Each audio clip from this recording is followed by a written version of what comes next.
Imagine the 2012 London Olympic complex. Imagine a room set 10 meters back from the deck. You sit on flimsy plastic chairs next to the greatest athletes in the world. 10 meters away sits the great equalizer, a 10-lane, 50-meter pool built to the highest specification, with a timing system that ensures that only the greatest will ever taste victory. The time finally arrives, and you make your way down the tunnel. As you emerge into the stadium, the crowd noise deafens you. The thoughts begin. Do you belong here? Are you ready for this? Is this really where you want to be? With trembling hands, you take the wedge on the block and slide it back to position 5. With shaking legs, you step up onto the block and assume start position. As the starter goes off, like a well-oiled machine, you dive into the pool. However, today feels different. What just yesterday felt like home, today feels like the greatest struggle of your life. Every arm stroke and kick doesn't feel right. Your hands don't slice the water in the way they did before. After what seems like a lifetime, you reach the end of the pool and you touch the wall. While every audience member in the stadium sees the time on the board, you only see failure. This is my experience at day 1 of the 2019 London World Paraswimming Championships. My name is Matt Cabraja, and I'm a Uoft undergrad student, Canadian national team member, Tokyo Paralympian, and musician. My life to this point, in any casual definition of success, it would match. After losing vision at the age of 9 in my right eye, I realized that there was no chance that my life forward wouldn't have failure in it. However, no parent, teacher, or friend could ever prepare me for what it felt like in London. It felt like slamming right on the brakes and not understanding where to turn, where to go, and even if you were safe. The most vivid memories I have post-London are sitting across the table from my coach Ian, deciding whether we wanted to continue swimming or not. Ian's been a staple of my life since I was about 9 years old as a coach at the Cobra Swim Club. Up to this point, we worked together for almost 10 years, and I knew that in this certain situation, I needed to trust his judgment. The plan going forward was truly in his hands, and I knew I could believe in him to have my best intentions in mind. We began training again in October. The first few days of training were intense. It was hard to give that much power to someone else, hard to trust someone with that much of importance. But after 2 months of working long nights and early mornings, usually after each other, we entered the pool deck, another 10-lane pool, to see what we could do. This time was different, though. I stepped out onto the deck with a new set of confidence, a calm, collected mindset that let me really think about who I was, where I was, and why I was here. I stepped onto that deck with a new vision. And as I stepped into the block, I felt strong. I felt sure in myself. Dove into that pool, and we were back to success.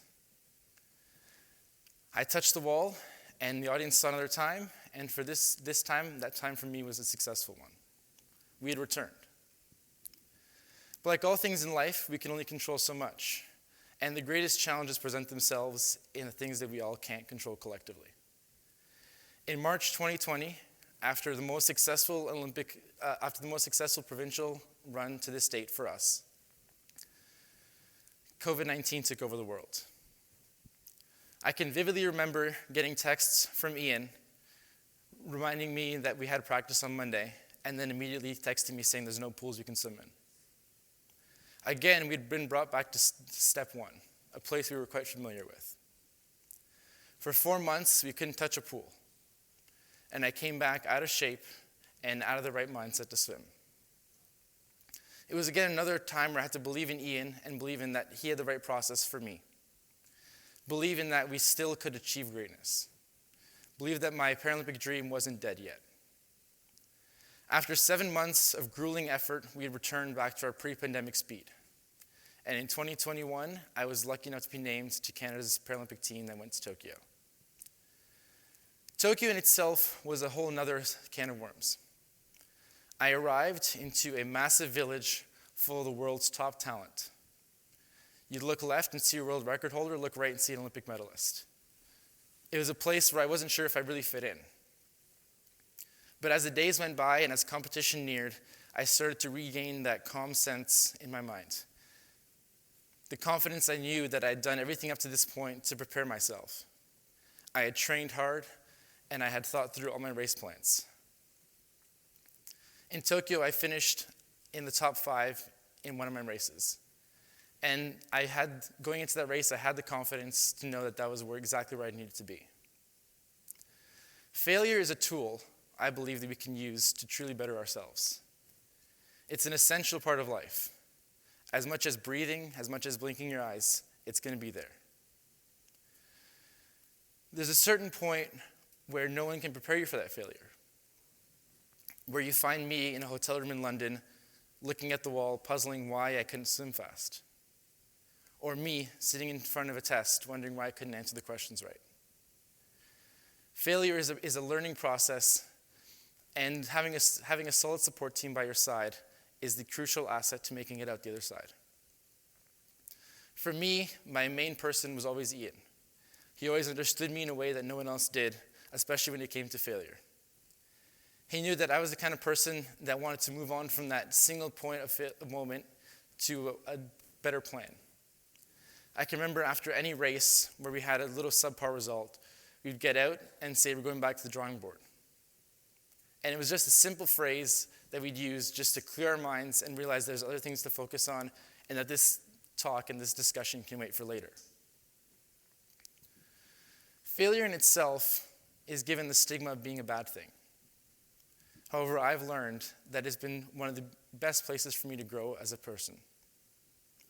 Failure shouldn't be worn as something that should be ashamed of. It should be worn as a badge of honor. It's truly one of the life experiences that are the most vivid and the most recallable in the future. I've learned over time that with the right people in your corner, there's no insurmountable obstacle. A quote I heard a long, long time ago was, "We shouldn't be defined by the obstacles we couldn't overcome, but the people we became after it." And to me, that is a true epitomization of failure. It's a momentary blip on our radar that we need to slowly overcome. And whether that process takes 2 days or 2 years, it's something that will enhance us overall. I'd like to end off by just saying that we should all embrace failure in our lives, and all realize that we should build that support network that can support us through failure. Because if I could, you can too. Thank you.